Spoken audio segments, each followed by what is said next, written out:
नमस्कार दोस्तों, stock market studies में फिर से एक बार आपको बहुत-बहुत स्वागत है। तो आज मैं फिर से आपके सामने कुछ इम्पोर्टेंस कंपनी के अपडेट्स शेयर करने वाला हूँ, तो वीडियो को पूरा लास्ट तक देखिएगा और अभी तक अपने चैनल को सब्सक्राइब नहीं किया तो ज़रूर कर लीजिएगा। कंटिन्यूअसली इन्फॉर्मेशन और अपडेट्स पाने के लिए चैनल के ऊपर बने रहिएगा।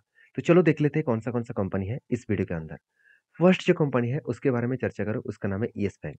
देखिए, सारे डिटेल्स को चर्चा करने से पहले मैं आपको बता दूँ कि कम पिछले दिनों में जो मतलब एफएस और डीएस का जो डिलीवरी का परसेंटेज था, आप देखेंगे तो 20 तारीख को मतलब एफएस और डीएस का जो डिलीवरी का परसेंटेज है, उसमें से अच्छा खासा टोटल जो बाइंग वॉल्यूम अच्छा खासा देखने को मिला, मगर एफएस ने सेल ऑफ किया और डीएस ने तगड़ा सा बाइंग की। अभी मतलब 21 तारीख को दिसंबर में उसका डेटा अभी तक अवेलेबल नहीं है। जब डेटा अवेलेबल होगा, तब मैं आपके साथ ज़रूर शेयर करूँगा। तो येस बैंक के ऊपर मैं एक ही बात कहूँगा कि मैंने आपको जो टेक्निकली लेवल्स आपके साथ शेयर किया था, उस लेवल को टच किया, टारगेट अचीव किए और उसके बाद देखिए वहाँ से बिग करेक्शन हो रहा है। तो मैं आपको बार-बार बोलता हूँ कि रूल्स को अगर फॉलो करके चलेंगे, तो आपको कोई दिक्कत नहीं आएगा।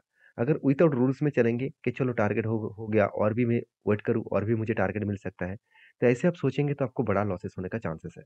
क्योंकि मैं आपको बार-बार बोलता हूँ कि रूल्स हमेशा फॉलो करके चलना पड़ता है। देखिए रूल्स क्या था, यहाँ पे क्या बना? शोल्डर कम हेड कम शोल्डर बना। फाइनली यहाँ पे ब्रेकआउट हुआ था और फाइनली यहाँ पे ब्रेकआउट कंफर्मेशन भी हो चुके थे। और देखिए सिर्फ़ के सिर्फ़ 35 डेज़ के अंदर-अंदर 35 डेज़ के अंदर-अंदर आपको एंट्री लेवल से टारगेट तक जो रेशियो आपको देखने को मिलेगा, करीबन 22% के आसपास टारगेट कंपनी दिया।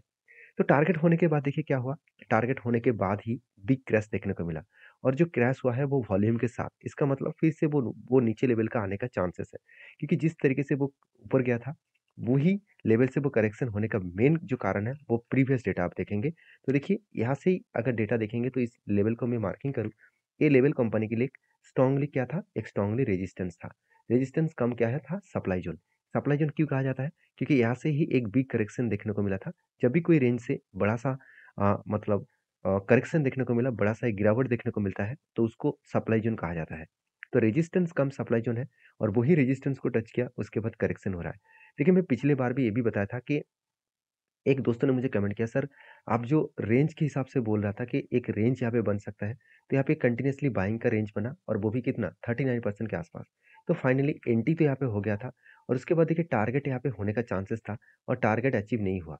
तो मैं इस एंट्री लेवल को मैं एंट्री हिसाब से नहीं लिया। क्यों नहीं लिया? मैं आपको बता दूँ कि पहली बात मैं आपको बार-बार बोलता हूँ कि इस चीज़ों को ध्यान से याद रखिएगा। जब भी कुछ इस तरीके से लेवल देखें तो खुश मत हो जाना और एंट्री मत ले लेना। क्योंकि आपको जो एंट्री लेवल्स बना है, जो लोअर साइड का जो एंट्री लेवल्स बना है, वो कहाँ पे बना वो देखना चाहिए। देखिए वो बना कहाँ पे 200 डेज़ ईएमए के ऊपर। देखिए अगर ये large cap blue chip type company होता और उसके ऊपर अगर एंट्री बनता तो मैं मान लेता। ये ब्लू चिप टाइप कंपनी नहीं है, तो एक mid cap small cap type कम मतलब मिड कैप टाइप कंपनी है। लार्ज कैप बोल सकते हैं, फिर भी इस कंपनी में उतना ज़्यादा हाई ग्रोथेबल कंपनी नहीं है, तो इसीलिए इस तरीके से कंपनी के ऊपर जब जो लेवल में एंट्री बन रहा है, उस लेवल 200 डेज़ अगर 200 डेज़ ईएमए के ऊपर बने, तो इसके ऊपर आपको एंट्री नहीं लेना है। इसको इस स्ट्रैटेजीज़ को आपको फॉलो नहीं करना है। क्योंकि 200 डेज़ नीचे अगर मान के चलिए यहाँ से मतलब कि एंट्री इस तरीके से कुछ कैंडल अगर बनता और उसके बाद कुछ रेंज बनता, तो मैं ज़रूर यहाँ पे एंट्री लेता। जब भी यहाँ पे करेक्शन होकर इसको टच करता तो मैं एंट्री लेता। क्यों? क्योंकि इसका 200 डेज़ ईएमए के नीचे बना है। तो यहाँ पे क्या कहाँ पे बना? 200 डेज़ ऊपर। तो इसका मतलब इस तरीके से स्ट्रैटेजीज़ को फॉलो मत करिए। हाँ, आप कह सकते हैं कि सर बाद में अगर टारगेट हो जाए तो आप क्या करेंगे? देखिए मैं हमेशा रूल्स को फॉलो करके चलता हूँ। ऐसे नहीं कि टारगेट हो गया मैं मतलब दुःख में बैठा रहूँगा, ऐसे बिल्कुल नहीं। मैं हमेशा रूल्स को फ़ॉलो करके चलता हूँ, चाहे मुझे टारगेट मिले, ना मिले, मुझे मुझे ट्रेड मिले, ना मिले, मैं हमेशा पेशेंस के साथ बने रहता हूँ। कभी न कभी किसी न किसी सिचुएशन में टारगेट तो बनेगा। तो येस बैंक के ऊपर मैंने इसीलिए ट्रेड लिया क्योंकि कंपनी का जो परफॉर्मेंस है, मुझे 2 चीज़ अच्छा लगा, कंपनी का जो प्रॉफिट रेशियो है, वो लगातार बढ़ता हुआ देखने को मिले, उसके साथ-साथ जो बेस्ट पॉइंट लगा, वो है एनपीए। जो राणा कपूर जी था इस कंपनी का जो मैनेजमेंट में, उन्होंने कंपनी का हालत ही खराब कर दिया था। जब इसका एनपीओ बन गया था 5% के ऊपर, वो आज एनपीओ घट के हो चुके हैं 0.90 के आसपास। एनपीओ जितना घटेगा, जितना कम होगा, उतना ही बेस्ट बैंक्स बनेगा। तो बैंक्स के मामले में, फाइनेंस कंपनी के मामले में आपको हमेशा एनपीए देखना चाहिए। एनपीए जितना कम होगा उतना ही बेस्ट है। तो इसी के कारण की वजह से मैंने ट्रेड लिया था और इस कंपनी के ऊपर लास्ट कुछ मतलब जो डिलीवरी का परसेंटेज है और मतलब सॉरी यहाँ पे बाइंग का जो परसेंटेज आप देखेंगे तो म्यूचुअल फंड ने माल स्टेक को बेचा मगर उसका फायदा डायरेक्टली उठाया कौन? एफएस ने। एफएस को पता है कि इस कंपनी के ऊपर अपकमिंग टाइम्स में अच्छा खासा ग्रोथ आने का चांसेस है। तो इसलिए डीएस ने तो माल बेचा मगर एफएस ने क्या किया? तगड़ा बाइंग किया। तो आपकी क्या राय है इस कंपनी के ऊपर ज़रूर मुझे कमेंट्स करके बताना। तो फिलहाल के लिए मैं कोई भी ट्रेड नहीं लूँगा क्योंकि मुझे अभी कोई भी ट्रेड नहीं दिख रहा है। जब कोई ट्रेड दिखेगा, जब मैं ट्रेड लूँगा तो मैं आपके साथ ज़रूर शेयर करूँगा। नेक्स्ट जो कंपनी है उसके बारे में चर्चा करूँ उसका नाम है आप देख सकते हैं लाइफ इंश्योरेंस कॉर्पोरेशन जिसको हम लोग एलआईसी कहा कहते हैं। इस कंपनी के ऊपर बिग अपॉर्चुनिटी अपकमिंग टाइम्स में आपको देखने को मिल सकता है क्योंकि गवर्नमेंट एलआईसी के ऊपर बहुत ज़्यादा फोकस रखे हैं और एलआईसी के ऊपर नया-नया प्रोजेक्ट भी लेके आ रहा है और अभी जो नया प्रोजेक्ट कंपनी सबमिट कर चुके हैं मतलब पब्लिश कर चुके हैं, वो है totally online project. Online project का मतलब क्या है? आज एजेंट के माध्यम से आप किसी भी इंश्योरेंस को चूज़ करते रहते हैं। मान के चलिए आपको कोई एलआईसी करना है, कोई भी आपको इंश्योरेंस लेना है, एलआईसी नहीं कोई भी इंश्योरेंस लेना है और वो भी एलआईसी के माध्यम से, तो आप कोई ना कोई एजेंट को ढूँढते हैं और वो एजेंट आपको समझाता है कि चलो ऐसा करो, ऐसे होगा, वैसे होगा। तो इस तरीके से कभी-कभी कुछ गलत भी बता देते हैं, कुछ मिसकमेंट भी कर देते हैं, तो उसको देखकर लोग इंश्योरेंस तो ले लेते हैं, बाद में जब उसका मैच्योरिटी होता है तब उसको उतना वैसा नहीं मिलता है। तो इसमें एक नेगेटिव सेंटीमेंट क्रिएट हो जाता है एलआईसी के ऊपर, तो इसलिए एलआईसी ने डिसीजन लिया कि अभी टोटली प्लेटफ़ॉर्म जो है वो ऑनलाइन भी कर देंगे। एजेंट तो रहेगा, उसके साथ-साथ ऑनलाइन भी रहेगा। अगर आप किसी भी मतलब इंश्योरेंस के बारे में आपको डाउट है, तो ऑनलाइन से जाकर आप पूछ सकते हैं। ऑनलाइन ऑनलाइन में जाकर आप सारी सारी चीज़ों को देख सकते हैं। उसके बाद उस एलआईसी के ऊपर आप मतलब काम करना स्टार्ट कर सकते हैं। तो एलआईसी के ऊपर एक ही बात कहूँगा कि जो कंपनी लॉस मेकिंग कंपनी था, एक बार कंपनी का क्वार्टरली रिज़ल्ट दिखा दूँ, तो कंपनी का लॉस मेकिंग मतलब कंपनी का प्रॉफ़िट मार्जिन बहुत कम हो गया था। अभी धीरे-धीरे करके कंपनी का प्रॉफ़िट मार्जिन अलग लेवल का ग्रोथ हुआ, जो इस बार की हाईएस्ट ग्रोथ है, जो पिछले सालों के क्वार्टर की तुलना से 50% कम तो है, मगर क्वार्टर-क्वार्टर बेसिस में कंपनी का आस-पास है। तो कंपनी एक ग्रोथेबल कंपनी है, हाई ग्रोथेबल कंपनी है और इस कंपनी का मार्केट कैप कितना? 4,80,000 करोड़ के आस-पास है। कंपनी का मार्केट कैप और भी बढ़ गया था, कंपनी का प्राइस में करेक्शन हुआ, तो इसलिए मार्केट में भी करेक्शन देखने को मिला।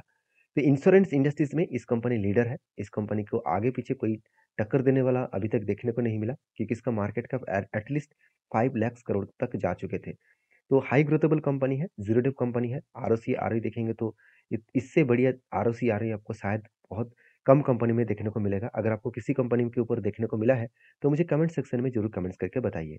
और ये जितने सारे वीडियोज़ मैं आपके साथ शेयर कर रहा हूँ, जितने पॉइंट्स आपके साथ शेयर कर रहा हूँ, प्लीज़ इस वीडियो को कोई भी रिकमेंडेशन के हिसाब से मत लीजिएगा।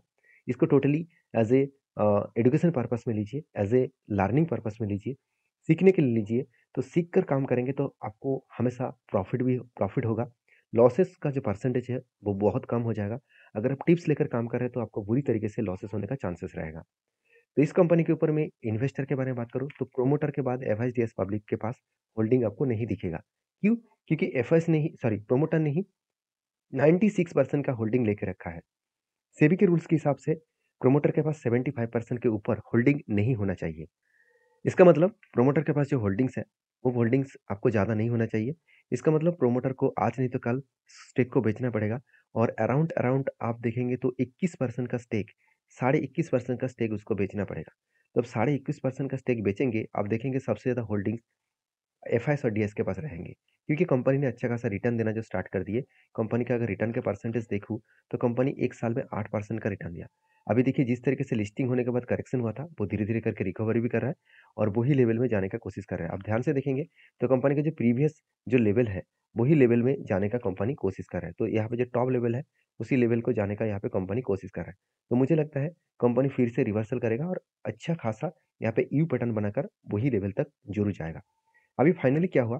फाइनली देखिए एक कप बना था, उसके बाद 2 बार हैंडल बना और फाइनली ब्रेकआउट हुआ और बहुत टाइम लगाकर यहाँ पे टारगेट अचीव किया।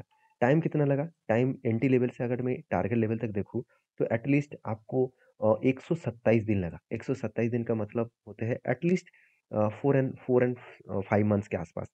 तो 5 मंथ्स के आसपास ही मान लेता हूँ, 5 मंथ्स में कंपनी 17% का रिटर्न दिया। कोई कम नहीं है, अच्छी बात है। और उसके बाद देखिए प्रॉफ़िट होने के बाद कभी न कभी करेक्शन होगा, तो वो करेक्शन का सिचुएशन देखने को मिला है। तो इसमें आपको कोई टेंशन लेने का ज़रूरत नहीं कि कंपनी करेक्शन हो रहा है, तो अच्छी बात है। कंपनी जब भी करेक्शन होगा तो ये सस्ते में मिलेगा और कुछ टेक्निकली चैट पैटर्न फिर से बनेगा तो मैं आपके साथ ज़रूर शेयर करूँगा। बाकी आप इस कंपनी के ऊपर क्या आपकी क्या राय है, ज़रूर मुझे कमेंट्स करके बताना। नेक्स्ट जो कंपनी है उसका नाम है आईआर सॉरी आईआरएफसी, माफ़ी चाहता हूँ, आईआरईडीए। तो आईआरईडीए जो है इंडियन रेलवे एनर्जी मतलब डेवलपमेंट एजेंसी, मतलब इंडियन रेलवे गवर्नमेंट में जितने सारे रिन्यूएबल एनर्जी है, मतलब सोलर प्रोजेक्ट के ऊपर जो फाइनेंस के काम करते हैं वो यही कंपनी है। मतलब आप सोलर प्रोजेक्ट लगाना चाहते हैं तो उसके लिए आपको फाइनेंस का ज़रूरत पड़ेगा। आप इंस्टॉलमेंट में सोलर प्रोजेक्ट का जो सोलर पैनल है उसको लगाने के लिए जो खर्चा है वो आप इंस्टॉलमेंट में करना चाहते हैं तो इसके लिए डायरेक्टली आपको इस कंपनी लोन देंगे। तो देखिए कंपनी के ऊपर मैं डिटेल्स वीडियो आपको बना के दिया हूँ जहाँ पे मैंने इन डेप्थ इसके ऊपर चर्चा किया हूँ।